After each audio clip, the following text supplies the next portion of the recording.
আসসালামু আলাইকুম রহমতুল্লাহ। প্রিয় বন্ধুগণ, আজকে একটি খুবই সুন্দর হাদিস শুনব।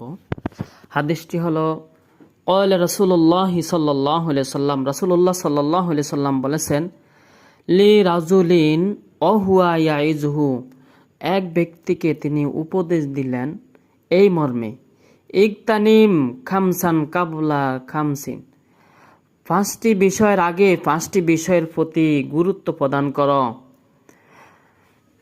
সাবাবাকা কাবলা হারামিক, বার্ধক্য আসার আগে যৌবনের গুরুত্ব প্রদান করো। ওয়াসিহাতাকা কাবলা সাকামিক, তোমার শরীরে রোগাক্রান্ত হওয়ার আগে সুস্থতার গুরুত্ব প্রদান করো। অগিনাকা কাবলা ফাকরিক, তোমার দরিদ্রতা আসার আগে সচ্ছলতার গুরুত্ব প্রদান করো। অফারাগাকা কাবলা সুগলিক, আর ব্যস্ততা হয়ে যাবার আগে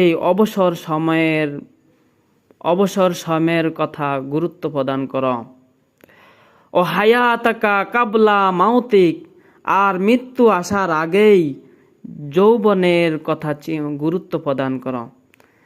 এই হাদিসটি মুস্তাদরাক চতুর্থ খণ্ডে বর্ণিত হয়েছে। মুসান্নাফ ইবনে আবি শাইবা সপ্তম খণ্ডে, তিরমিজি মেশকাত শরীফে বর্ণিত হয়েছে। সম্মানিত সুধীবৃন্দ, আমরা এই পাঁচটি বিষয় অত্যন্ত গুরুত্ব সহকারে আমরা দেখব এবং গুরুত্ব দিব, তাহলে ইনশাল্লাহ আমাদের জীবন পরিপূর্ণ হবে।